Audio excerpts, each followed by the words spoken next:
Nomiki Show.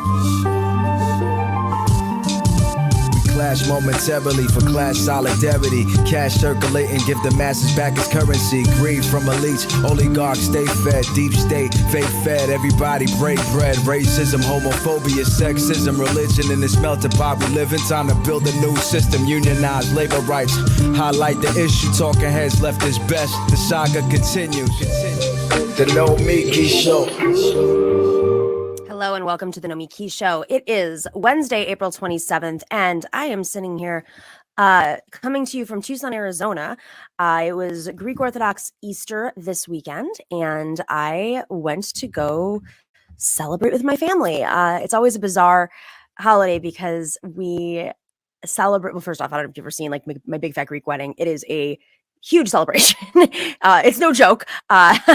There's like lots of lamb, lots of food, lots of dancing, lots of alcohol, lots of people, lots of laughing, shouting, debating, or people think they're fighting, but it's not fighting, it's just debating. It's very much part of our culture. In fact, I'm surprised there aren't more Greeks in media, because if there's anybody who knows how to fight over absolutely nothing, it is Greeks. Also significant things.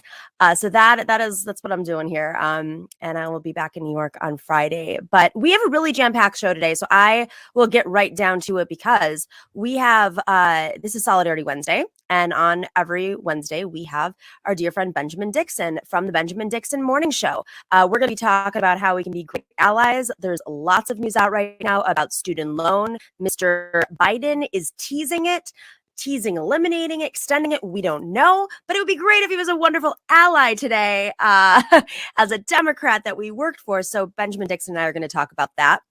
And then before, we're going to be speaking with Matthew Remski of the Conspirituality Podcast. I've been following this for a while now. For folks who don't know, I do yoga, I meditate, and I've seen a lot of my friends from this space move from being really empathetic, world-minded Bernie lovers to slowly easing into the far right. And this is what this podcast discusses, is how the mechanisms of those, that's a strategy, and it's not an accident, and we should be on the lookout and what we should know about it. Matthew Remski is going to be joining us a little bit later.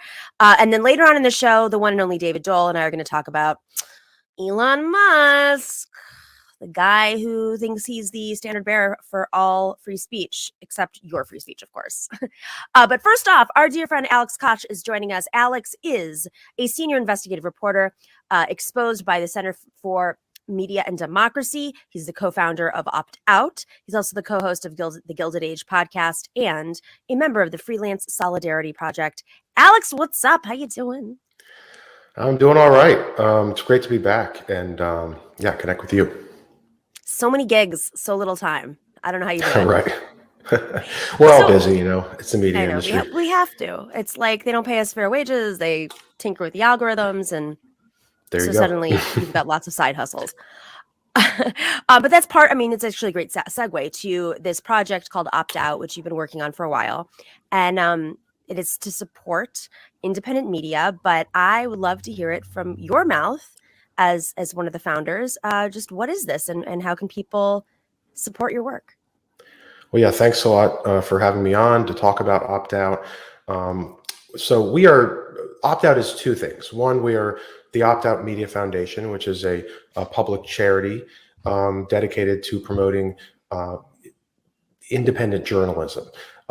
That's financially independent, trustworthy news from sources that are not owned by corporations, that do not rely heavily on major corporate donors and sponsored content on behalf of big oil and other terrible industries. So we are the nonprofit foundation. We have developed a network of 150 news outlets now. The Nomiki Show is one of the first. So thank you for being there from day one. And over the last 2 years, we've been building that up to about 150. They're digital websites, podcasts, and video channels. We also have live streams. So this brings me to the other part of Opt Out, which is the app. As your viewers just saw, we have an iOS app available for iPhone and iPad. It is a news aggregation app that aggregates content from all of these 150 participating outlets. And you just mentioned algorithms. We don't have an algorithm. It's actually hand curated by journalists. And there's also a way to personalize your experience too. So you get the journalists you're curating, and then you get your own personal curation. And so we released that about 3 weeks ago for in the Apple Store. And don't worry, everyone, we are working on an Android version that's going to be coming out as soon as possible. Does it cost anybody money to use your app? Nope, it's completely free. And as a charity, our mission is to advance all this great journalism as a charity. So we don't want to ever put, kind of a paywall or anything that would limit the content. So we've been able to thus far keep everything free, and we're raising money to, kind of further expand the Opt-out Media Foundation and add new features and things like that. So I have to ask you the question that people are going to ask because of the situation that's really evolved in left media over the last, I'd say, year and a half, 2 years, probably since Bernie, since the election ended. There's been a lot of shifts in this space. I'm really happy that you mention how these outlets are funded, and we live in a really complicated world today where, while we don't want to take corporate money, we are independent media. We're not taking money from oil companies or anything, but there are other ways of funding media that can get a little crazy. And I think people are starting to educate themselves a little bit more about this, as I've seen certain members of left media suddenly pivot to, questioning vaccines. I see Walker Bragman's in there. Walker writes about this a lot. There are folks that were once perceived to be on the left, Bernie supporters with large followings, made their mark on left media shows like TYT, et cetera, or, in campaigns. And now they're genocide deniers. They don't believe that vaccines work. They're peddling conspiracies. They're basically echoing certain members of the right's talking points, maybe with the intention of moving over a segment to the left or breaking apart the left and creating infighting. So how this has been going on for a while. So when this all happened, how does a company like yours, which is actually this is such a great way of assessing journalism, how do you react to something like that might happen? Fantastic question. And I follow your work all the time. I certainly followed you in terms of this issue, which I think is very important for us to talk about. And there's so much misinformation out there. There's conspiracy theories, there's lies, et cetera, about a wide variety of topics. And as you say, some kind of formerly left associated characters in the media have now become pretty squarely right-wing aligned. They sort of skipped over all of the middle ground and went right to the far right, which I find pretty incredible. But, I don't need to name names, but Walker Bragman is the co-founder of Opt-out. He's also a great independent journalist. I'm also a journalist. And we've done several stories together, including one that completely debunked some of the COVID herd immunity theories that were passed around on the right. That actually engaged with the Trump administration in 2020 and have been promoted by Max Blumenthal in Gray Zone ad nauseum. So we worked with a Harvard epidemiologist to sort of pick apart this article from Blumenthal and a co-author about all the holes in it, and sort of essentially, Max and that crew ended up kind of siding with the libertarian billionaire class, Charles Koch and the network that he funds, in terms of putting people back to work without adequate safety protections especially during the early days of a deadly pandemic. So I could go on about that, but I don't feel like it right now. I don't think this is the forum. But I will say that as Opt-out, we certainly evaluate every outlet as we sort of research them in order to invite them to our app. And financial independence is huge, but also not platform conspiracy theories, being accurate, correcting mistakes if you do make a mistake, certainly no hate speech, things like that. So every outlet, we have done that kind of research beforehand and then decided that we do want to invite them. There's plenty that don't qualify, and there's some that have applied and have not qualified for a variety of reasons. But it is, especially when you're talking about the left, it's a very complicated subject, and we definitely want to be open and we want to be inclusionary. But we draw the line at conspiracy theories and outright falsehoods, whether it's denying genocides that the majority of the news media recognizes, or it's spreading falsehoods about COVID. I mean, these are very dangerous things to do. So we certainly do not support that. Are there ways that the community, either now or maybe in the future with other versions of the app, that they can get involved? Like, is there an interactive component? That's a great question. So Opt-out was designed to not be a social media app. There's already too much of that going on, and social media, especially Facebook and YouTube and Twitter, tend to spread misinformation all the time. And unfortunately, the algorithms of Facebook and YouTube are actually geared towards spreading this misinformation because it's more profitable for the companies that are platforming it. So we wanted to have an experience that's completely free of that stuff, including sliding into DMs, nasty comments and things like that. So in that sense, it's not interactive. However, as I mentioned, we have the headlines feed is curated by working journalists, but there's also a personal feed where you can follow outlets and even individual reporters. That's an innovation that we've done, because we're journalists, we understand it's important for individual journalists to build their own brands. So you can follow individual outlets and journalists, create your own feed, and we're working on now a way to have news categories and locations, so you can make category and location specific stuff. If you want to find out all the news on climate, you can do that. So we're getting ready to put that in with the Android. Oh, that's great. Alex, okay, so what else can we share with folks that we don't know already about opt-out and what they can do, what's coming? This is also just like in light of today's show, we didn't plan it this way, but it's turning into this sort of how do we deal with the pipeline issues of going to the right and conspiracy issues and then Elon Musk. But great opportunity. If you don't want to be on Twitter anymore, if you don't want to engage, but you do want to follow journalists, this is a great place to go.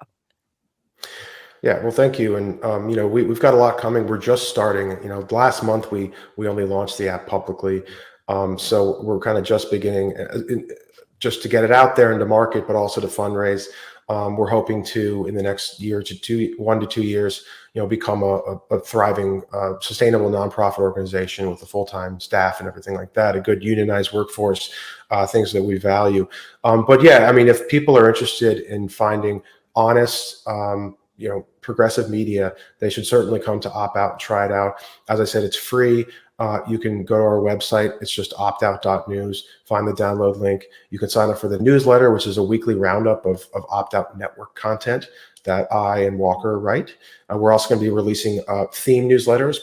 The first ones are probably going to be climate and labor, two important issues with our audience. But it's not going to stop there. Also, just in terms of Opt-out developments, we recently got a $150,000 3-year commitment from a donor. So that really has boosted our operations a lot. And I think has allowed us to go to foundations and say, hey, we've got this big starter grant. Can you add to that? So I think that we're going to be increasing our fundraising a lot. But I do want to emphasize that this began as a volunteer project, and many people are still volunteering their time 2 years in.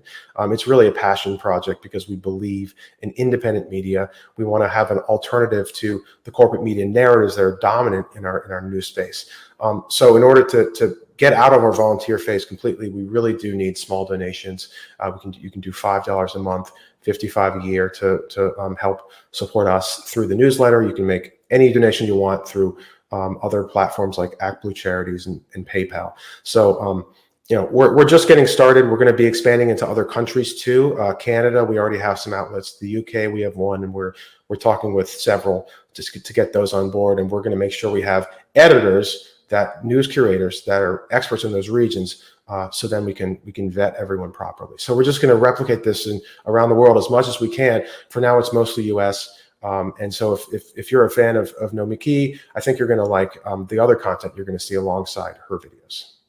Agreed. I check it out. I got the app on my phone right now. It really, I know it's it's a concept that we're more familiar with now, these aggregators, but it is so refreshing opening it up and then seeing, oh, Wisconsin Examiner, Kinnard Farms sues DNR over water quality requirements. I mean, I am fascinated by this story, and I probably wouldn't have even been aware of it because Twitter is a cluster F now, and I don't see the things that I used to want to see and the reporters that I did follow. Instead, I just see, drama all day long. So this is exactly. It really is. It does clear out a lot of the noise and stick to, it's fun stuff too. I mean, you've got the you've got stuff about Stephen Crowder and other folks in here too. So we got definitely. Defector on the Sports Beat, and the former Deadspin folks over at Defector. We've got a lot of arts and culture podcasts as well, and plenty of policy. Local news, as you mentioned, we're going to be announcing soon a great partnership with I'm not going to say the name, but a network of 23 state-based newsrooms. So that's a big get for us. Thank you so much for having us on. Alex, you're the best. Alex Kotch, co-founder of Opt Out. Go check it out. If you have an iPhone, the app's out. It's coming in other phone models, Android, whatever. Go check it out now. It really is very well developed. Progressive Coders Network, I think, has been very supportive of your work too. That's right. They're the ones who developed it. So definitely want to give Progressive Coders Network all the credit. Awesome. Thanks, Alex. All right. Thanks so much. All right, guys. Speaking of, we're talking about, conspiracies and how people are getting radicalized. This just, we couldn't have planned this better. We didn't do it on purpose. It just happens sometimes that way. The stars align. I am a huge fan of this podcast, the Conspirituality podcast.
Speaking of, we're talking about, conspiracies and how people are getting radicalized. This just, we couldn't have planned this better. We didn't do it on purpose. It just happens sometimes that way. The stars align. I am a huge fan of this podcast. I don't even know how I discovered it, but then I found out all these other people I really like in my spiritual. I didn't know. So I've been doing yoga and meditation for, I don't know, 20 years now, I guess. I've lived at ashrams. I got really into it. Okay. My practice is not as strong as it used to be, but nobody cares. But my friends in this space, I gradually started seeing friends of mine, people I was at an ashram with, people I used to, go to yoga with every day. And then we'd have coffee and tea afterwards or whatever. I just saw some of them start to take a little bit of a turn. Maybe it was about free speech. Maybe it was something on Twitter. Maybe it was cancel culture. And then it was the vaccines. But then simultaneously, I saw a few other friends start to call out these actions. And I realized, there's something happening here. There's something much bigger. And that's how I learned about the Conspirituality podcast.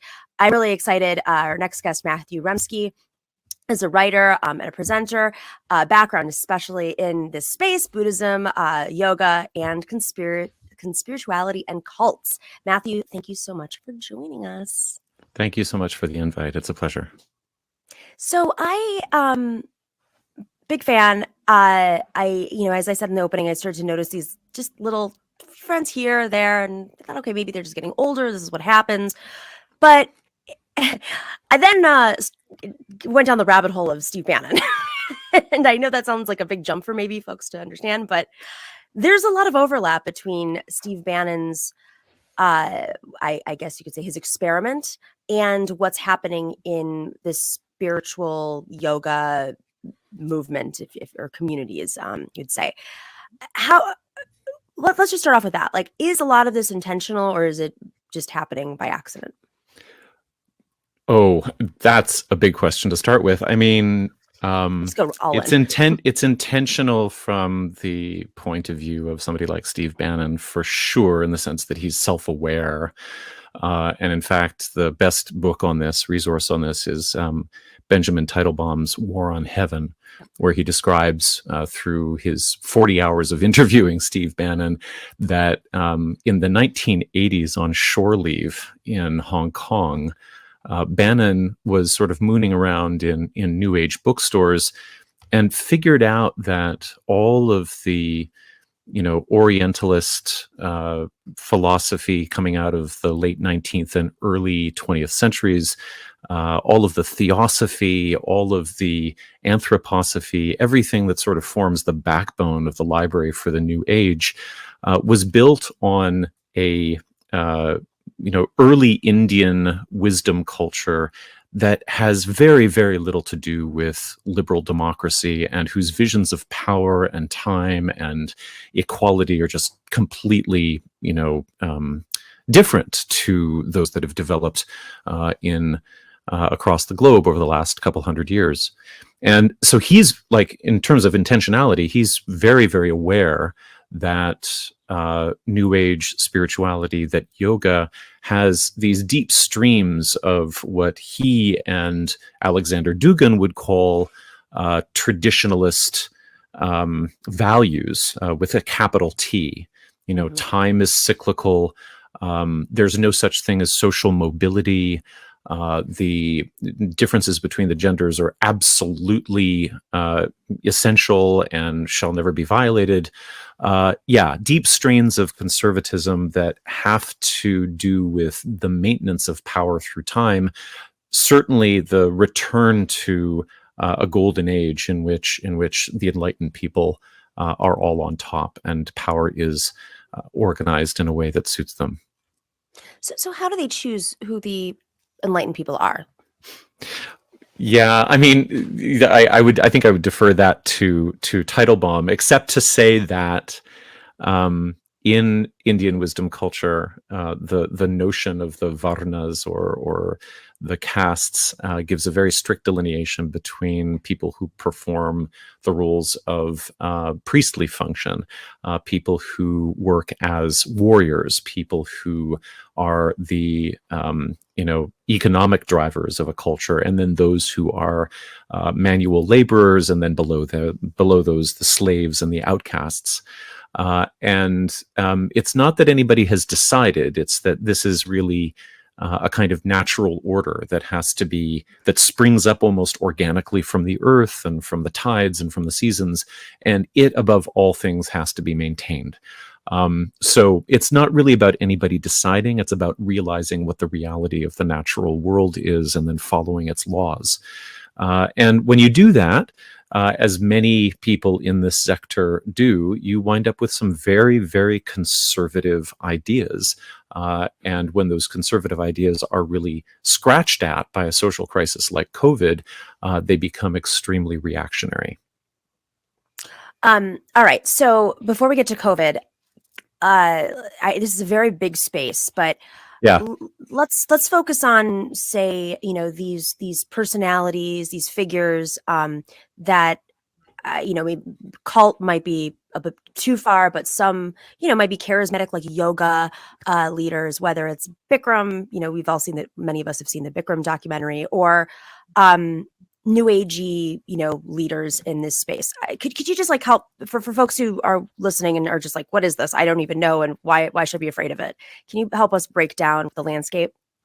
Right. Well, you started by mentioning, are we talking about cults in the yoga space or in the New Age space? Interestingly enough, the first kind of vector gateway between the QAnon world and the broader kind of mainstream yoga and wellness social media crowds was a brick and mortar cult in Yelm, Washington, that has been running since the early 1980s.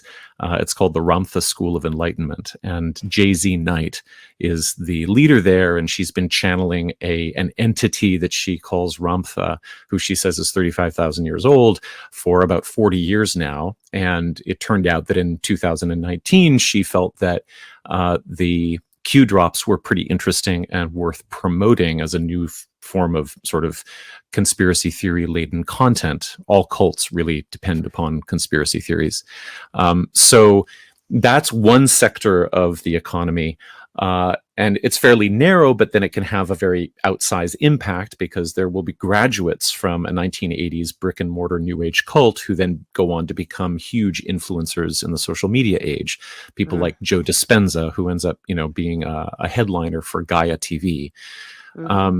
There's a general kind of yoga and wellness social media sector that emerges from the 2000s, from mommy blogging that turned into yoga blogging, that turned into yoga Facebook groups that intersected with various sort of, wellness fascinations, Reiki, massage, herbalism, alternative medicine, alternative health plans, various diets. You're right that it's a huge world. But when we talk about the people who have their hands on the levers of conspirituality power, and that's a term that we should probably define next, they're really sort of influencers in that Instagram, Facebook space, not so much on Twitter, who present a kind of aspirational lifestyle that is based on Orientalist beliefs and ableist health beliefs as well, but that underneath the surface you can also detect a kind of anxiety about the world and a kind of necessity to make sure that your green smoothie is perfect, or else something terrible is going to happen. So let's define conspirituality, and I'll add to that. I don't eat meat. I try to live a natural lifestyle. Am I part of the cult and I don't know it?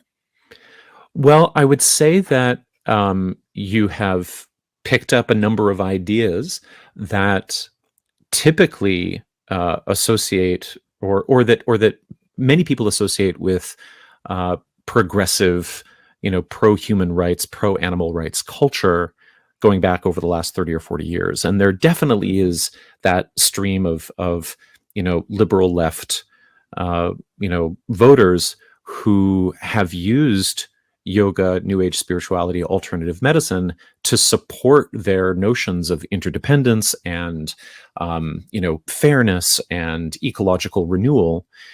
But then there's an older stream that links all of those same values and, let's say, like practices to things like eco-fascism, or the notion that the nation should be purified of, unwanted, invasive forces, whether they be immigrants or bad food, that the body is actually a microcosm of the land itself. And so if you purify yourself not only of toxic materials like foods and so on, but also if you purify your mind and your spirit, that you will be closer to the earth to which you belong, and all of the foreigners will go away. So that's Bannon's sort of theology, right, in a nutshell. It's not just that he's anti-immigration, it's that there's a strong sense in which the purification of his own identity as whatever an American or a white traditionalist American is really dependent upon a kind of marriage to the soil that no one else should really partake in. They've got their own country, they've got their own soil that they should be living on. So very, very old ideas going on. As far as conspirituality goes, we didn't come up with a term, and it was amazingly telegraphed from the deep past of 2011 in a paper by Charlotte Ward, who is an English independent researcher, and David Voas, who's a professor of religious history, American. And they have, I always bring this with me, so I'm going to read it. They have the abstract at the top of their paper has stood the test of time.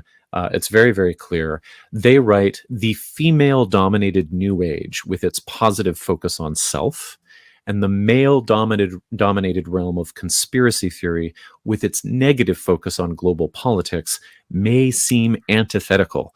Okay, now, first of all, they're not using trans-inclusive language. This is 2011, but they're talking about like masculinity and femininity, or like bros. And it's based on the terms that they're addressing too. So it's not like... Exactly. Yeah. They go on to say, there is a synthesis of these two things, however, that we can call conspirituality, which is a rapidly growing web movement. They had no idea, of course, where it was going, expressing an ideology fueled by political disillusionment and the popularity of alternative worldviews. It has international celebrities, bestsellers, radio and TV stations. They're reflecting here on the explosion of The Secret or the law of attraction and stuff like that. It offers a broad politico-spiritual philosophy based on two core convictions: the first traditional to conspiracy theory, the second rooted in the New Age. So one, a secret group covertly controls or is trying to control the political order and social order, and this is the kicker, humanity is undergoing a paradigm shift in consciousness. Therefore, proponents believe that the best strategy for dealing with the threat of a totalitarian new world order is to act in accordance with an awakened new paradigm worldview. So it's not just that there are these two influences that are kind of doing this strange Freudian handshake across some weird aisle. It's that conspirituality presents a world in which disasters are happening in order for you to wake up into your spiritual enlightenment. And you can feel this in Bannon as well, this kind of like bloodlust, a kind of accelerationism of like just actually hoping that shit hits the fan, because, you know, all will be revealed. And, you know, we also feel this in the sort of paroxysms of QAnon, where they're absolutely, you know, horny for the storm. They have like they would love to see people executed on TV, because that would signify to them that some kind of awakened new age had arrived, right? They can't really like describe that new age so well. And that's a main difference between QAnon and conspirituality, is that, you know, the QAnon vision of the future is really kind of bleak. They don't really offer anything at the end of the storm, anything after everybody gets executed on January 20th, which didn't really happen, but they can't really visualize what comes after Trump has actually won. Whereas in conspirituality, there is like 200 years of visualizing New Age heaven, right? And that's what we expect. That's what people feel they are ascending into, even or because they are tracking how degenerated the world has become. But how many of these people actually are that aware of what's going on? I mean, there's just so much irony here that folks are so afraid that there's a secret group of, cabal of folks who are controlling the government, yet at the end of the day, they're surrendering their own power, all this work to improve themselves, and yet they're surrendering so much of themselves to a secret power of cult leaders who are pushing these theories. But how many people are even acutely aware? I mean, I understand there's a spectrum, and there's obviously a pipeline to how people do get to that point. But even in my own community, there are anti-vaxxers. There's people who went into Q, and it's confusing. But I'd say the majority of the folks that I see kind of on this spectrum, I don't really know anybody who like really has gone all in and understands the deeper, does think that they're going to be connected to the earth. Or yeah, I mean, I think spectrum is a good word. I would also say that we can probably figure out a typology on the fly here that, to the extreme right, there will be people who were following all of the Q drops and baking them and figuring out what, Q had to say about the next great thing that wasn't going to happen. But then there, to the other extreme, there are a lot of people in the conspirituality space that are really just consumers who find in this combination of influences a kind of symbolic language to describe a kind of malaise that they feel. And there's a very powerful story that conspirituality tells that I think everybody has to reckon with without dismissing it. And the story is that, there might not be a shadowy and let's say Jewish cabal at the top of everything, controlling things while they twiddle their mustaches. But we do live in a culture in which the basic neoliberal neglect of the structures that we live with really does kind of decide who gets to live and die. It really does decide, that we have as much as Beatrice Adler Bolton of the Death Panel podcast says, we get as much survival as we can afford.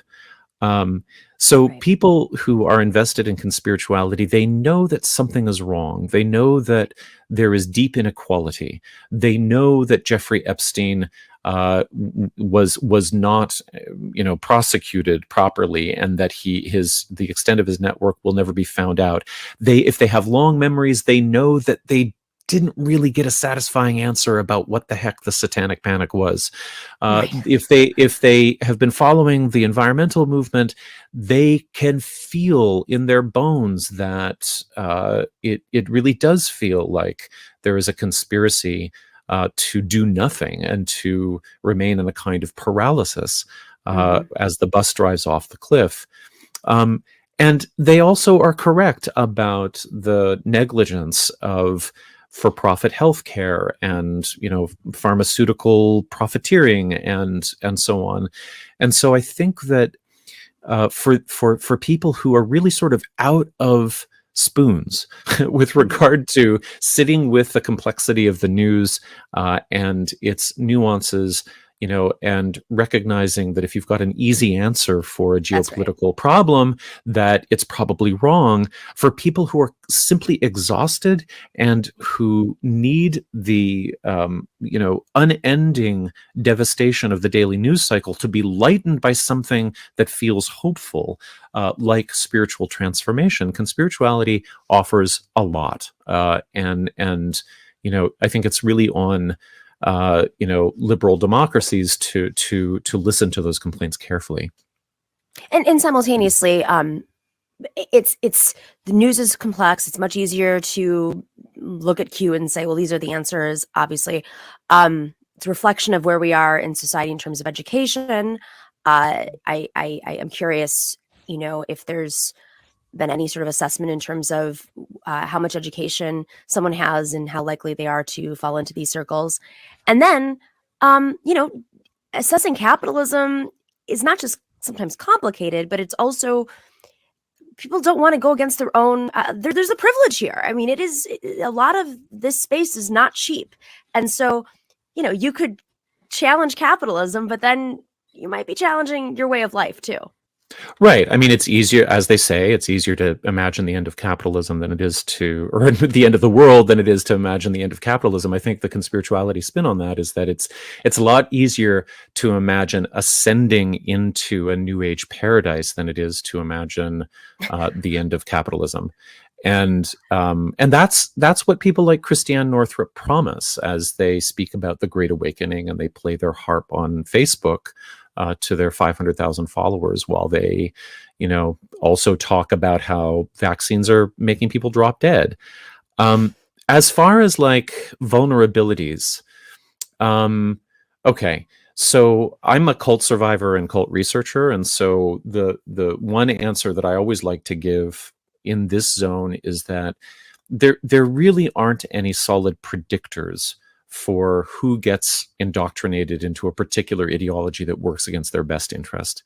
The cults that I was in were populated by people of all educational backgrounds. There were rocket scientists and psychologists and university professors and construction workers and people who had never been employed in their lives. It was a real mix. What everybody shares in common, however, generally is something that we call situational vulnerability. You've been through a divorce, you've been sick, you've had a bad interaction with medical providers, you've lost a parent, you've had to move towns. I mean, God forbid you might be a refugee. You are temporarily destabilized from your social network that would otherwise be supportive. And New Age communities and their cultic dynamics can very easily slide into position there to provide everything that one feels one needs. Now, other vulnerabilities, and speaking of situational vulnerability, that's what happened to basically everybody in March of 2020 in the world, right? The pandemic rolls through the over the globe, and everybody is disoriented. Everybody is cut off from family. Everybody is cut off from their sources of employment. Nobody knows what's going to happen. It's kind of like a perfect storm for recruitment, whether that recruitment is conscious or whether it's simply kind of the algorithmic gamification of whatever is flashy at the time. And what happened to be flashy was whatever stirred provocation. Is this really a pandemic? Has this been planned? What are the CDC's plans really? Do you guys know what Tony Fauci did to AIDS patients? Blah, blah, blah, right? So it started very, very early. And as the engagement on posts like that was very vibrant, it got pushed up to the top of the algorithmic buffet, right? So yeah, situational vulnerability. As far as education goes, what I can say is that somewhere close to 500,000 people over the last 40 years have gone through the life transition ritual known as the Yoga Teacher Training Program, which started in 1969 in Valmorin, Quebec. And you can, for 40 days or 30 days or over 6 weeks or 6 months or something like that, you can go to school for 200 hours to become a yoga teacher. That is no longer really a profitable pathway to good gig work anymore, but for a while it was booming. For a while it made a lot of money. There was a big bubble. And let me tell you that as somebody who worked in the yoga industry and worked as a faculty member on yoga teacher training programs, the curricular standards for that content were absolutely bananas, right? Like we're talking about a whole service industry that characterizes itself as being educational with zero educational standards whatsoever.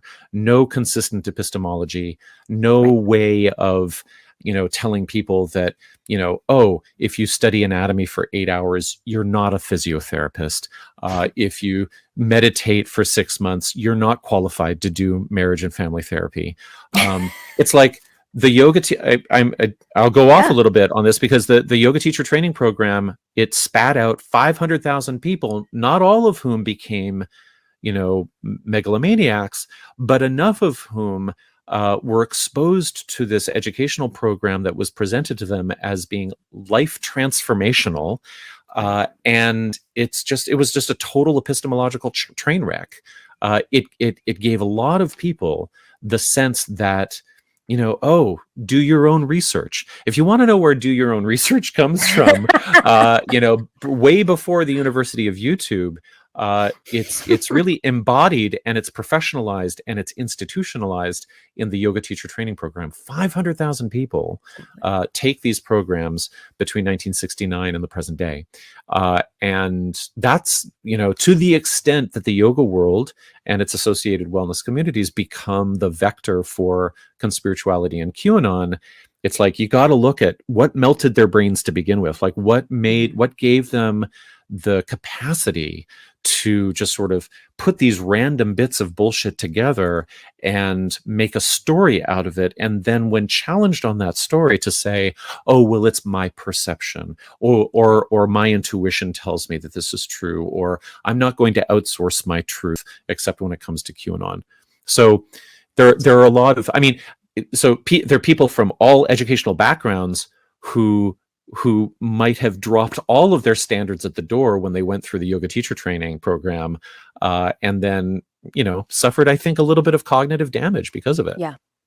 Yeah. It's interesting. I still do yoga and I meditate, and I do think it does improve my life, but I'm not it's a tool of mine, and I think where the line is for me, and maybe, but the line for me is, are you surrendering yourself to this? And simultaneously, like, the other line is, are you doing this to improve yourself so that you're a better part of society, or are you doing this Right, to exactly, yeah. make money, or like whatever the cult is that's leading you there? I do want Or or have you been so depoliticized by this culture that you believe that working on yourself is actually fucking doing something for somebody else? Right, Because exactly. that's the other part of the puzzle here, is that the yoga and wellness worlds have been a machine for depoliticization. Because they're consumer based, because they're about the commodification of self-care, it has been standard practice over the last decades for these communities to say, we're really not going to discuss politics here. We're really not going to bring negativity and conflict into our discourse. Yoga is not like that. I remember 2008 trying to organize yoga people to vote for, or to do online activism for Obama, and I couldn't get that together, which was insane to me. But it became clear that, we're talking about a population that has been actively, I'm not saying purposely or sort of conspiratorially, but the whole economy of the new age has pushed people towards valuing or making a virtue out of their depoliticization. And so when Steve Bannon rolls through their lives, they don't know what the fuck hit them. They just don't know. Right. They don't understand that, actually, there's politics behind the corner of everything, and everything that I get exercised about, everything that I really care about in the world, that's going to have a political valence. So I want to end with a question that relates to politics. There are three figures I can think of who I've been in personal contact with, whether just personal friends or I've done reporting on. And three figures that I think of right now that are in politics that sort of represent this new agey space are Brock Pierce, associate of Steve Bannon, who is running for Vermont senator right now. And it was just announced he's a cryptocurrency kind of a leader, but was very much into the, what's it called? The Burning Man community. And then Dr. Oz, who everybody knows, but peddled a lot of interesting ideas on his show for a decade. Pseudoscience, and then Marianne Williamson. Pseudoscience, exactly. Right. And then Marianne Williamson. Right. And I've heard all of them. There's Tulsi Gabbard too, who has Straight graduated from a Hare Krishna outshoot. What would you say? Outgroup, offshoot cult in Hawaii. Yeah. But those three figures. Because Tulsi still went through the Democratic political machine. I mean, let's think of these three figures who are running for office right now. Potentially, Marianne has announced that she's thinking about running for president again. Marianne says she's doing it because she wants to recenter this community's focus on the right opponents, like bring them into the liberal, I guess, philosophy. I don't know if that's hers entirely, but that's her messaging behind this is we have to recenter folks. Well, so one of the cults that I was in actually was based upon her favorite book, which is called A Course in Miracles, which is completely brain melted, and which she teaches out of every morning. I don't know if they're pre-recorded videos, but the thing is that I understand that a lot of her policies, can sound like they have a kind of progressive sheen to them. I think she says the right things about reparations, for example, but this is not somebody who has a kind of analytical basis in political reality. She's been reading a book for the last 30 years that says sickness is an illusion. There is no division. Everything that you would do in your political life is actually useless. So she's coming from, she's an odd person, I think, because she's coming from a religion of active depoliticization, and she's making a stand. And the question for me would really be does she have the networking and the policy chops to really do the job? I haven't heard of Brock Pierce. But Oh is boy, he, have fun looking that one up. All right, I will take a look. I used to live in Vermont. I'm not surprised that He doesn't live in Vermont. Don't worry, you Oh wouldn't. know. Jesus! Right? Yeah, No, I he mean, I'm lives in not Puerto surprised Rico. that a crypto burning guy is on. He is was on tied to the, Jeffrey Epstein. There's a whole. right. He's a fascinating figure. Right. He's sort of the big leader trying to recruit folks to move to Puerto Rico for tax breaks and to build a crypto colony there. But he sees his path to the presidency through Vermont and being senator. And Vermont is, in terms of party politics, they're basically non-existent. So it's a great Right. Bannon. You know, I've done a lot of reporting on Brock Pierce, and I've been so privileged to follow him around for a week Right. in Puerto Nice. Rico.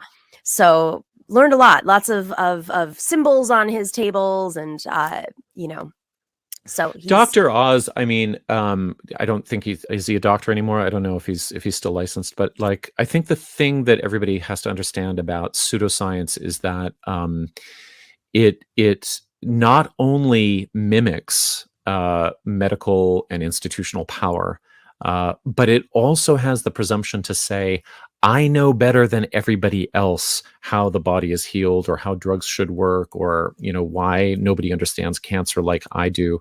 And my big question there would be, how after a lifetime of doing that, would he not also be practicing a form of pseudopolitics? Mm-hmm, mm-hmm. And he's a surgeon, which is mind-boggling to me that you Right. can balance these two at the same time. Really interesting conversation. I could talk about this with you for hours and learn so much from you, but everyone listening can go check out your podcast. Matthew Thank you. Remski is part of the Conspirituality Podcast, an amazing podcast. It's weekly, I believe. Great co-host as well. It's a beautiful dynamic. So thanks for joining us, Matthew. Thank you so much. Take care.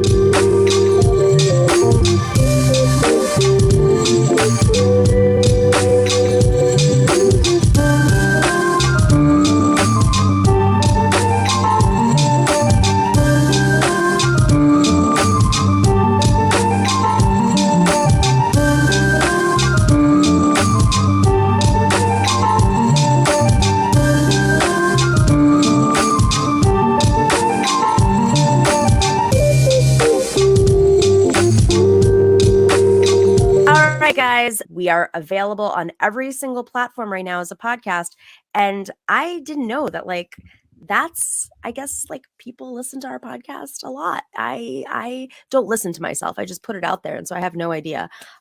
So thank you to all of our podcast listeners, our new podcast listeners, and of course our patrons who make this happen.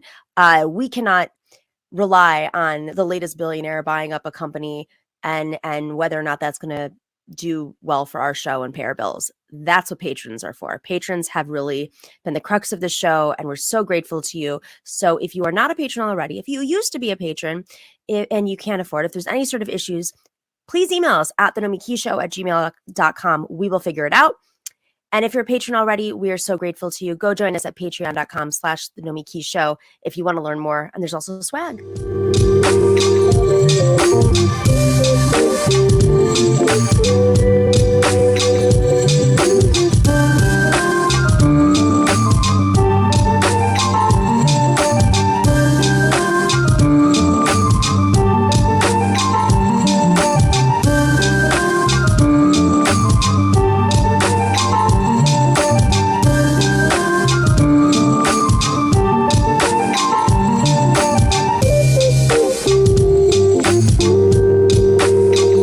All right, it's Solidarity Wednesday, and our dear friend Benjamin Dixon has been patiently waiting because we started the show a little late today.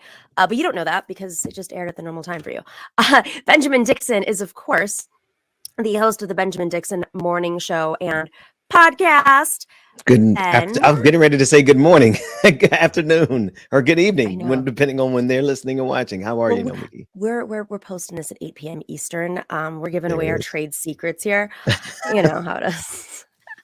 It's been a couple of weeks. I'm sorry, Ben. I've been on the road, so it's been a little chaotic when you're on the West Coast, getting up super early for your morning show. Yes, please. When you're on the West Coast, please don't try to come on. But it air. I mean, that's what's interesting about this, though. I think your show's great because it is a morning show. Before we get to what we want to talk about, can you talk about why you focused on the morning time? What does that represent to you? I was really thinking about that earlier today because I'm not a morning person. at all. I've had to take a lot of discipline to make myself a morning person, and my team has been a part of that. But it's something that I've heard you say a couple of times, Nomiki. It's it starts our day intentionally, right? We set the mode for the day, and we get an opportunity to get what's going on. By the time that people get to work or they're listening, wherever they're listening, they're already filled in on what's happening, and we get to set the tone, right? So we break the news to them, but because we're in a morning show format, we have an excuse to actually enjoy ourselves and not have to just always be so serious, because this work is very serious work. I hear you, and that's where the previous conversation we had with Matthew and talking about the New Age movement. I mean, one of some of the good things I've pulled from that, and I think it's sort of church. Churches membership enrollment is in decline right now, and I think a lot of folks have kind of been looking for another space to connect with something bigger. But it can always be channeled, just like churches can be channeled in the wrong way. But what I did love about that community was this idea of intent. And I always say, what is your intention? What is your intention when you're doing this? What is your intention when you're a host on TV? I mean, you and I both know there are a lot of folks who are in this space that have different intentions. So that's what I really love about your show, is that aspect. Thank you. Speaking of intent, what is President Biden's intention right now? What is going on? This is a guy who is like teasing. It's like, I saw someone tweet this. It's like he's teasing an album, but we don't know if the album's actually going to come. And the album is, of course, eliminating student debt, which he has the power to do. And he really doesn't lose anything by taking his pen out and eliminating it. I'm going to think, hopefully, I'm not sure if this is correct. Maybe I'm giving him a little bit too much credit. I'm like, you know what? He's going to drop this in like October, right before midterms, or right when people get their early ballots, or not, because he also has a track record of doing that. Ben, what are your thoughts? You think we're going to get there? I think it's one of those things, Nomiki. I'm definitely with you. I would love for him to cancel it now, but I do think politically it's more likely he'll cancel it closer to the election. I fully expect him to cancel it at this point, because it would be political malpractice for him to have set up this conversation after so many years of him not doing anything on it. So I'm really with you. Like, what are we doing here? If you're trying to just simply play with our emotions, then you're doing a great job. But if you're really going to cancel it, then, let's do it, because that's going to be the best thing for the economy and for so many millions of Americans. But then two, it's also the best thing politically. So run up the scoreboard and use it to make sure that we don't get shellacked in 2022. Yeah, I mean, he's losing young people. He's losing. I mean, not that he ever really carried that much, right? But it isn't. It's important. I mean, he barely won the election, and as less so the margins. I mean, granted, he won the right states, but the margins were much smaller than that between Trump and Hillary Clinton. And we see how they're going to bat in places like Georgia and Arizona, Georgia, where you are, and Arizona, where I am right now, to make sure that this next time around, there isn't that margin. Now, this could transform. This could mobilize, excite, and urge young people to show up and say, all right, you're doing it. You're not doing everything, but you're doing something. And I guess with Obama, it was Obamacare, right? But Obamacare was a moderate neoliberal approach to healthcare, and that's why we're still fighting for Medicare for all. But with this type of debt, these federal loans in particular, which he has the sole power over, and they literally, there's nobody immediately that has anything to lose from doing this. I mean, it's not like there are other industries involved that are lobbying him. Maybe they'll be annoyed because it's going to start a trend. I'm sure conservatives don't want to teach people to think that debt is not real. But I still think, like, even these other industries, these private loans and the banks, right? I still think that they might say, oh, great, now they can pay my loans. Even though they're making money off of interest, they're not making any money if no one's paying those loans, because now it's freed up some money for folks to pay those loans. And simultaneously, landlords, people who are looking for money right now. Am I wrong? Is this, Georgia, have a bad? assessment of Well, no, economics? I mean, you wouldn't. You're not wrong if you were if the people involved were normal human beings, right? Because that's just the normal thing to do, right? If you free up this money, this is money that's going to go and stimulate the economy anywhere and everywhere else, including landlords. But this is not the kind of system we operate in. We have a system that is designed to grind us into a pulp, into dust, and take our last dime, not just our last dollar, but our last penny. And when that's not enough, they'll, in a normal system, free up this debt, and you absolutely know it's going to stimulate the economy. So do you think that if he does clear out this debt, some of you've mentioned this before, or one of your patrons, excuse me, had mentioned that some of these student loans, these federal student loans, have been bought privately, I assume through consolidation. I'm not entirely sure, but do you think it'll actually impact enough? I've seen statistics. It's usually conservatives, to be fair, but they're putting out statistics from like the Heritage Foundation saying, even if this were to happen, it's really not going to stimulate the economy that much.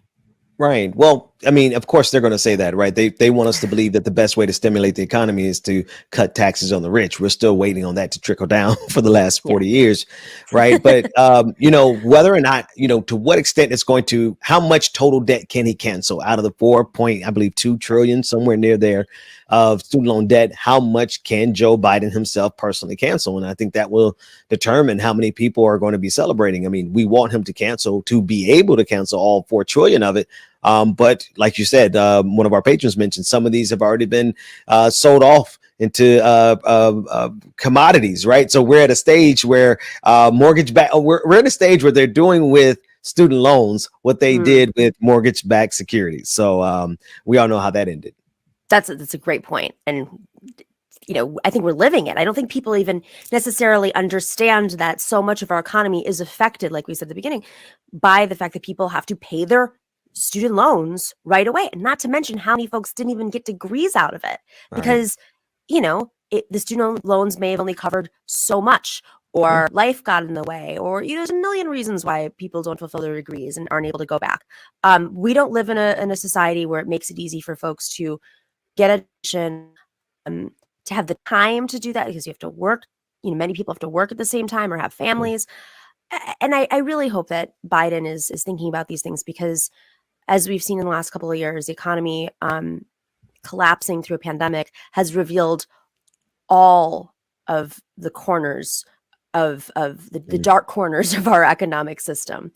Anyways, I wanted to bring this up with you just because I do think it's a key part of the election going into 2022. Absolutely. But we're now the primaries are starting up. People are getting their ballots in many states across this country right now.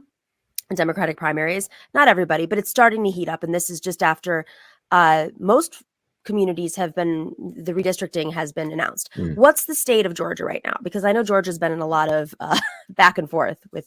Right. No, it's Georgia and the Southeast, any of the states that you see Republican leadership and Republican Congresses and houses, we've seen redistricting absolutely demolish representation. If you look over in the state of Florida, quite a bit of representation has been taken away, signed out by Ron DeSantis, and there's state senators and state congresspeople over there fighting their best to try to keep some sense of, I don't even want to call it balance, because we saw for years a Republican Party all across the South were making moves to not only make voting more difficult, but structurally just creating impediments to democracy in general. And we're seeing that in the state of Georgia as well as Florida, particularly around the redistricting.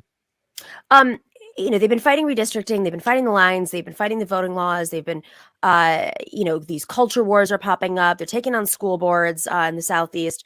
They're trying to keep voters down and stopping money from flowing in some of these laws as well. Do you think that the energy is where it needs to be in Georgia? And I say that because Georgia, hasn't waited for the Democratic Party to swoop in and help them organize. Georgia Democrats have been doing it for the last few years on their own, and thank God, because we have 2 senators now. Right. Do you think that energy is still there? Did the organizing stop? Oh, no. The organizing kept going. I mean, the people took it into their own hands. If it was left up to the Democratic Party, we would not have the control of the Senate that they have now. The organizers took up 2020 on their own shoulders and knocking on every door. They weren't out there for a particular Democratic candidate. They were out there for democracy. That didn't stop. You know, the text messages, they decreased. Thank goodness we used to get like 18 text messages a day. We're just getting one a day, but they never stopped, right? They continue communicating with us, keeping those channels open, and looking forward to them being active and thriving for the next election. All right, before we go, I'm going to talk about this with David Doel in the next half, but I got to ask you because you've always had hot takes on this man. Elon Musk, what's your take on his champion? He's the champion for free speech now. Yeah. You think he's going to let you speak all you want? Oh no, I'm not speaking on Twitter anymore. I don't give sociopaths free data. Now my account will stay open, and we'll be pushing through updates and live streams and retweets, so it'll be active. But I just haven't come to terms with whether or not I'm going to actively give Lex Luthor my data. Lex Luthor with hair plugs, that is. But last but not least, he certainly is not a paragon of free speech. We definitely know who Elon Musk is, and I think it is to be honest with you, it is. It's a sad day for democracy. Twitter was not perfect, but Twitter was a free for all, except for, psychopaths, people who really wanted to threaten or harm you, like Donald Trump. But it was a free for all for people. Whoever had something good to say, you could say it and find your way to the top of the algorithm. We all know that's going to change when Elon Musk gets control over it, simply by virtue of how many Republicans and conservatives are celebrating it as their own personal victory. Mm-hmm. No, it is. I saw someone post something about how much of the board of Twitter was giving to basically neoliberal Democratic candidates like Hillary Clinton, Kamala Harris, Cory Booker. But they're like using that as an alternative. And I'm saying the voices that I've seen get quieter and quieter on Twitter, not that they're not speaking, they're just not in my face, are the progressives. That's right. And, I know we're talking about this like Lex Luthor, but Twitter's not been really a well-cultivated space for the last couple of years, basically since I'd say Bernie Sanders took the world by storm. We've seen algorithms shift that have gotten folks shadow banned for saying certain things. And, shocker, it's like people of color and women. And of course, if you've taken on unions, or if you're union taking on big companies, a lot of folks have been silenced. And I don't think one side's going to win in this, meaning neoliberals or conservatives. But I don't know. Where do you see it going at the end of the day? I think this is their best play, Nomiki. If you ask me what I really believe, I believe that the global pan-reactionary movement has shot its load. They've given us their very best shot. They've gotten their war in Ukraine. And I say that tongue in cheek because it's been a tragedy there. Right. They've gotten their media platforms. They're going to get their Donald Trump back on social media. They're winning. But it's not because they actually are going to win in the end. They've thrown billions of dollars at this. I mean, they've thrown everything. They're putting their personal wealth into it. They're putting their lives on the line. They're going to January 6th. Some of them are so convicted about it that they kill themselves afterwards. Right. They are throwing everything that they have on the table globally. And I still think that they're going to lose. God willing, or whoever you pray to. Universe, God, whoever, they're going to lose. Pick your cult leader, as we discussed in our last segment. All right, Benjamin Dixon, always a pleasure. Solidarity Wednesdays. Pleasure is mine. Go check out Benjamin Dixon Morning Show on all the platforms. It's an amazing show. It really sets the intention for the day. So if you can watch it in the morning, even if you're on the West Coast, you can watch it later, your morning. Go check it out. Your morning, exactly. Thank you so much, Nomiki. Take care.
right. Very exciting day we have today. Doel. Doel is, of course, the creator and host of Rational National. He is I don't know if you know, he's a Canadian YouTube content creator. And green screen in the back. Look at this. I have a green screen. Stuff. Yeah, mine's a green screen too. I just decided and really to have big my hair, grandparents' apparently. couch. Sorry? That always happens when you have a solid color in the background. I always see like my little hairs that I haven't sprayed down. And Yes, yeah. Oh, that's boy. the one downside, or one of many downsides. But hey, it's good to many, be here. How's many it going? downsides. Good to see you. All right. I was like, okay, you're coming on today. We're thinking like, what do we want to talk about? I do want to talk a little bit about Canada stuff. If you want to give us the state of affairs in Canada at some point, I know you've been on break, but I know you couldn't have missed. If I know what's going on, to be honest with you, I mean, I've been in and out of the news cycle. I just woke up from a nap too, so maybe I may be kind of. You have a baby. What people may not understand. That's apparently you take naps when you have a baby. So at least when you can. But yeah, I found time today, so I took a nap. Good job. It's self-help, you know.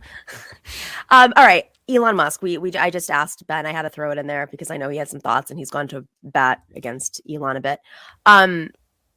There's so much here. So Elon Musk, of course, buys Twitter days ago for 46 or $7 billion. I should have that handy, but I don't know. It's just like not our, it's an insane amount of money. They're saying that 44 billion. Thank you, David. They're saying that he had to take out some loans for it or has some, I don't know how he's going to come up with this money. He's supposedly the richest man in the world. So I don't understand why he can't just pay for it, but he wants to be the richest man in the world and maybe it'll reduce his standing. Who knows? They make so much money.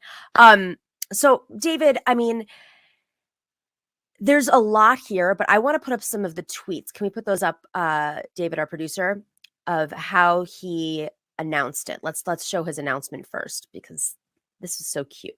All right, so Elon Musk announces through a note and a lot of emojis. This is the part that I'm sorry.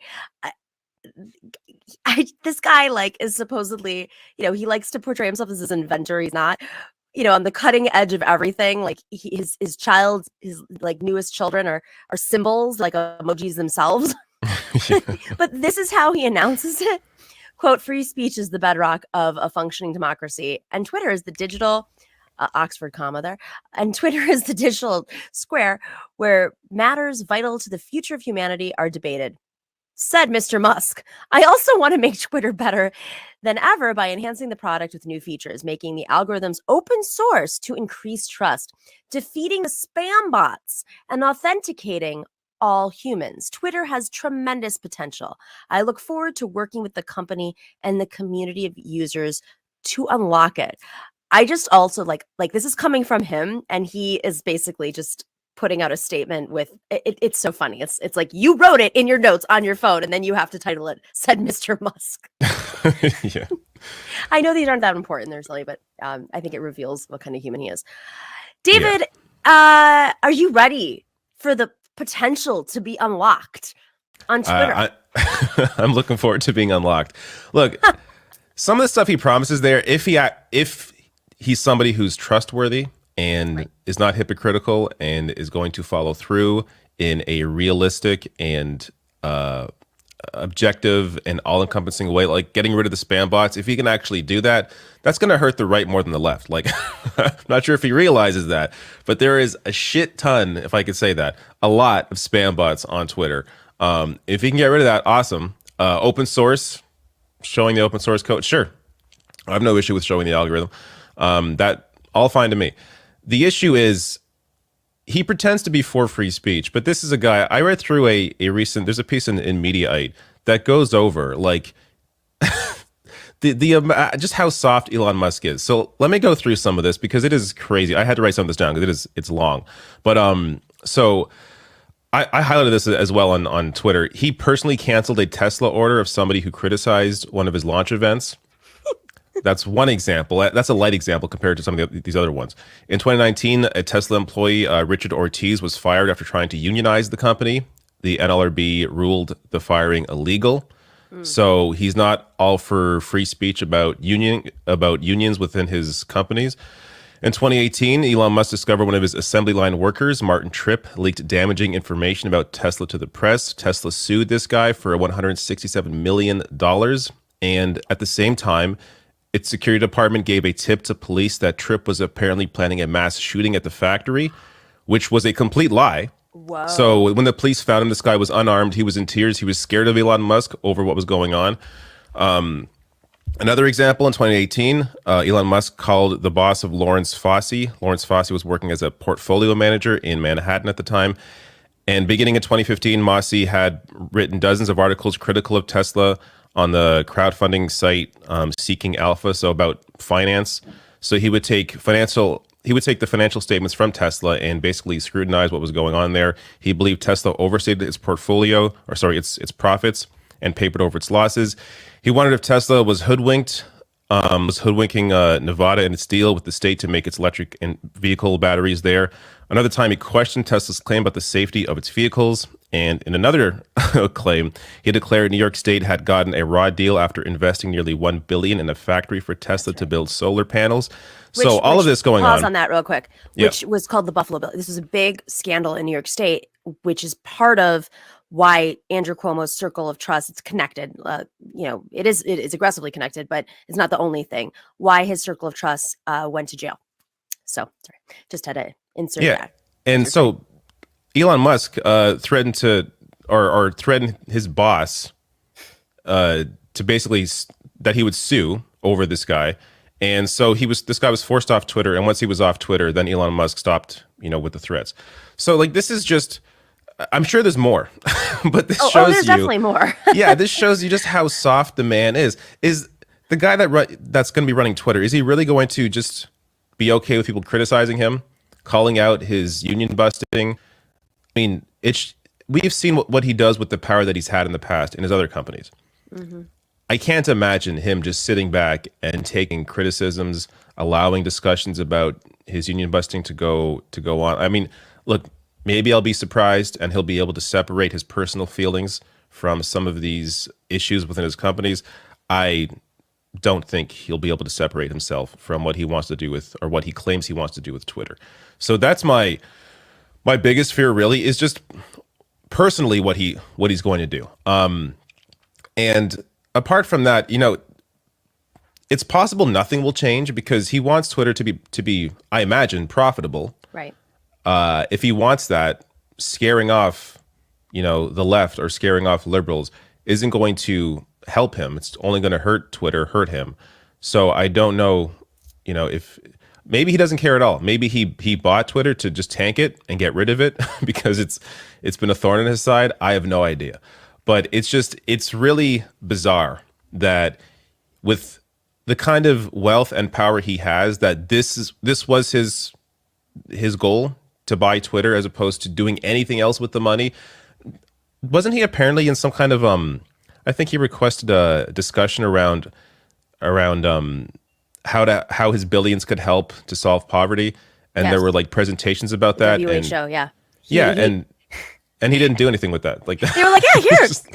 But I think he's this delusional. He's clearly conservative, but he's a delusional libertarian, but really conservative,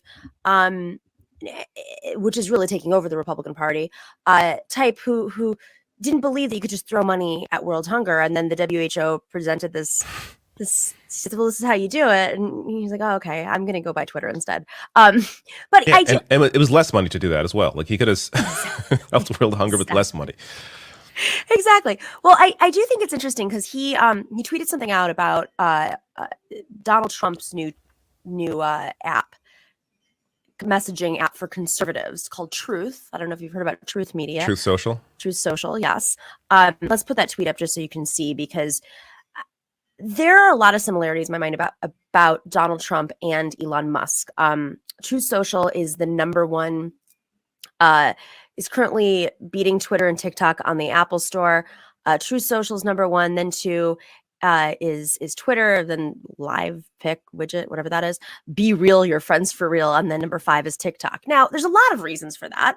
People already have Twitter. They don't, you're never going to be number one at all times. It's not about who's using it; it's who's signing up for it. So yeah, if truth came out this week or last, whatever it came out, and Donald Trump got his supporters, there is a ceiling there, right? Yeah. There is a ceiling on that. Twitter, the fact that Twitter is still number 2 after all this time and really not being as well trafficked as other apps are, I think that's actually pretty impressive. So the reason I say this is Elon Musk uses a lot of Trump's strategies. Elon Musk is not an inventor. Elon Musk came from wealth. Elon Musk puts his name and face on things. He's a hype man. In fact, I believe that he became the richest man in the world partly because he has used the power of media and the power of these projects to fund the projects. And he cuts the deals the way Donald Trump does so that he makes a good slice of money. And the truth is Elon Musk does have the money, and Donald Trump, who knows how much money he really had at any time, but he had some money at least. But it's like it's a house of cards. Like, I feel like that what we're starting to see about a lot of these oligarchs, as opposed to, say, the robber barons, who actually were dealing concrete things, material things. They were building trains and railways, exploiting people, but it was material. Here it's like they're still exploiting people, but they're also using complicated financial algorithms and investment techniques and the power of media and speculation to make their money. But anything that's that speculative is really a danger to society. And now he wants to jump into this public space and, quote, save democracy. I feel like he's actually, like, I know he can't run for president, but he's mirroring some of the techniques of Donald Trump. Yeah, absolutely. He's very much cut from the same kind of cloth. I mean, in terms of the privileges that he grew up in, of course, his father, an emerald mine owner, so he came from that kind of legacy, much like Trump and his father. And yeah, you made all the connections there with how he uses the media, how he props himself up, how he puts his names on things, how he acquires other companies, and then now he's the founder of this company. Like this, it's this tactic that these people with a lot of power, a lot of money can use because they're able to put whatever message they want out into the media, have people write about it, and then become these incredible individuals because they had the power and the money to get their name out there and become those incredible people that people now view as, oh, look at this guy. He did it all himself. Like, you really think Elon Musk is in there building the cars, building the rocket ships? It's who he hires. I'm sure his companies have done great things, amazing things, but it doesn't mean that he himself is the man that did these things. But you have someone like a personality like an Elon Musk that makes him out to be the end all be all, to be the man that did all of this. And then it generates this kind of, weird fandom that I have to imagine from what I've seen online, a lot of it has to be fake. I mean, totally. The weird obsession with Elon Musk, or really any billionaire, but Elon Musk in particular, is odd. And you don't see that really with Jeff Bezos. You don't really see that with any other billionaire. I mean, Elon Musk has a weird fandom around him that I don't think other billionaires have cultivated because they either don't care, don't need to, or for whatever reason. But he's done this, and it shows why he cares about Twitter, because he's so obsessed with how he is viewed, how he's perceived. That's right. He plays this like, he acts like he's 30 years old, but the man is what, late 50s. I know he's older, but it's hard to tell how old he actually is because he plays such a young guy. But and that goes to the point with the emojis you pointed out. Like he's a really odd person, and he tries to get into this meme culture and tries to be on the edge of all of this, when in reality he is deeply unfunny, an incredibly embarrassing individual, obviously very weak in terms of how he's felt the need to cancel, a Tesla order because somebody criticized him. But when you have this kind of personality matched with that kind of wealth, the sky's the limit is for their narcissism. And you're seeing it now with this purchase of Twitter. And that said, look, I don't want to jump the gun here and say he's going to destroy Twitter. It's going to be all, I have no idea. I assume he cares about making money. I think he will find a way to monetize Twitter further than it already is. So that may help to ruin Twitter. He may bring back, all the thing with free speech, his claim about free speech is so hilarious to me because Twitter, in my opinion, is the most pro free speech social media platform there is out of all the major ones. Mm-hmm. There's porn on Twitter. There's no porn on YouTube or Facebook. The only thing they really moderate is racism, bigotry, Islamophobia, And leftists. Let's be real. Well, shadow ban you. Who? Oh, okay. Well, in terms of the prominent bannings, we're talking about people that are like, anti-science, denying the vaccines, that kind of thing.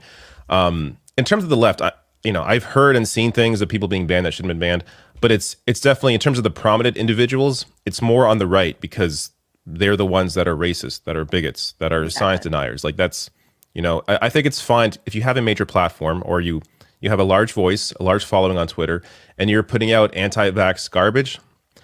I think it's fine for you to be moderated out of Twitter because you are having a damaging impact on society. I think that's perfectly fine, but apparently that's too far for some people. Well, it does highlight something. So he's built this cultish image, some of it based on bots, some of it based on warming up to people in the press who buy into it. And then there's this community of like the Joe Rogan types, the bros that, Joe Rogan's like, you're a genius. And he goes on his podcast for 3 hours. And I tortured myself and I listened to it. And it really was torture. It was, he doesn't have a personality of a leader. He doesn't have the vocal tonation. I mean, he is very, very, he doesn't seem socialized in a way that many of these other leaders who have to present themselves before board members or, have to go out there and give presentations. Steve Jobs was extremely charismatic. Even Bill Gates is more charismatic. I mean, these are people who it seems like they're socialized more. I listened to Elon Musk. I was like, this podcast, he hasn't invented anything. He reminds me of the rich kid in school who knew he had to go to Harvard because his dad, he had to live up to his dad's legacy, but never did his homework and then just stole the ideas and the credit and the papers and whatever from the smarter kids in the class. Mm-hmm. That's what he seems like to me. Like, this isn't somebody who has the ideas. He's not a great writer. He's, the branding isn't his. He's just come up with a cool brand. But when left to his own devices, he's writing a memo on the Notes app on his iPhone and putting a bunch of emojis next to it. That's him.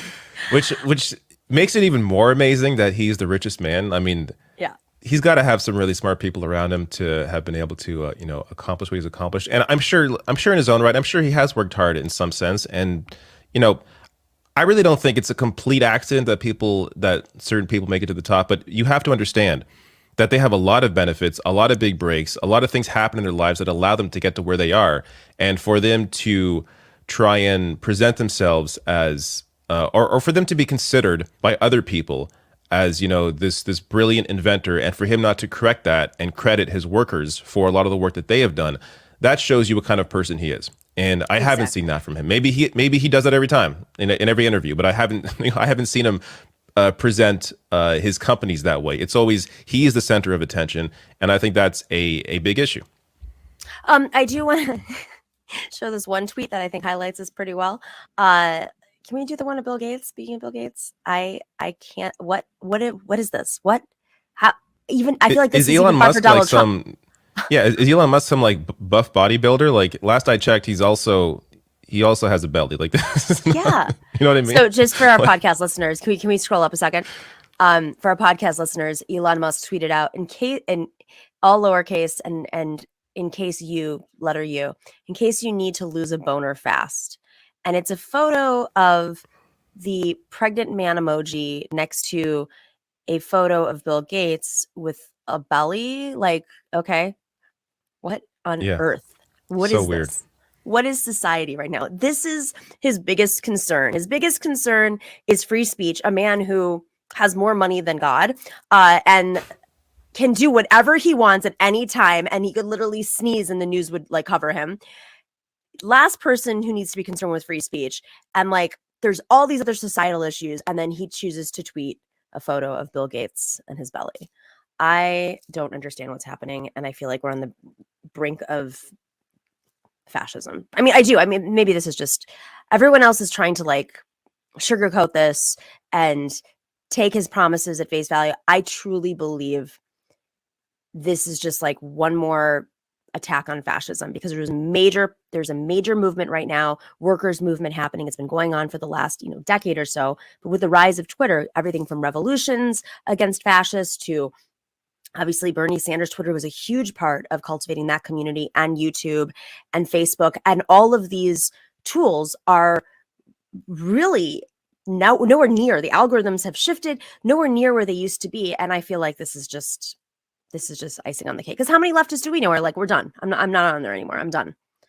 I mean, people are saying it, but are people actually quitting? I don't know. I mean, I don't really go on there as much anymore. Same here. I mean, even before this, I use it mostly for research purposes. In terms of actually tweeting, I don't tweet nearly as much as I used to. And it's I don't know, social media in general, it's just exhausting sometimes. And it could be a great resource for sure, and in this kind of work. But in terms of actually moving us towards any kind of progress at this point, I think it's kind of hit its limit. And, it's a lot of this, I do think, the Bernie campaign in 2016 and 2020 helped to plant a lot of the seeds that we're seeing, come to fruition now in terms of various fights for labor rights and unions and that kind of thing.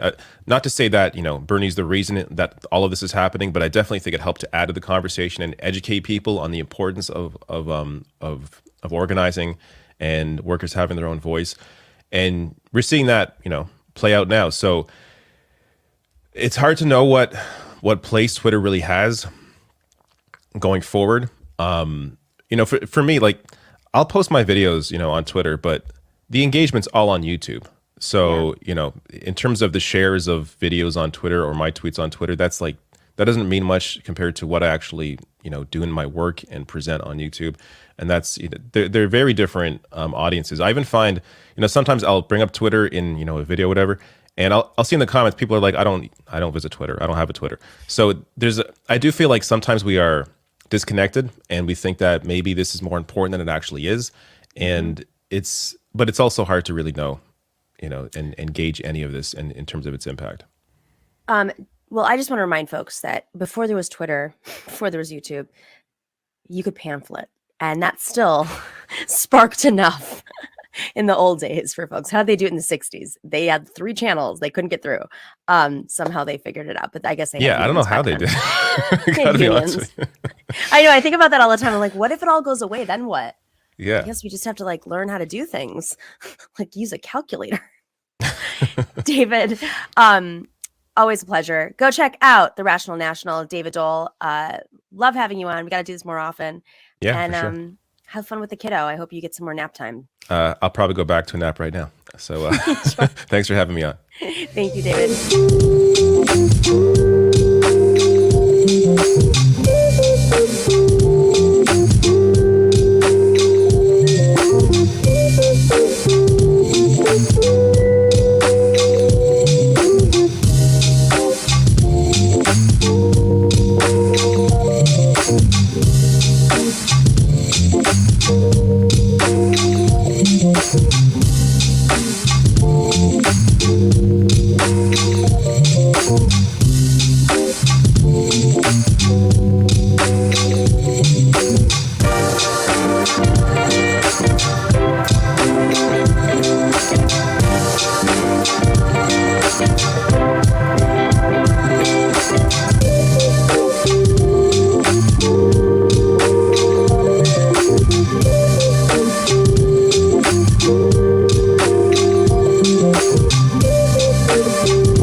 Everybody else for tuning in today on this Wednesday, April 27th. We will see you on Friday for Fun Friday.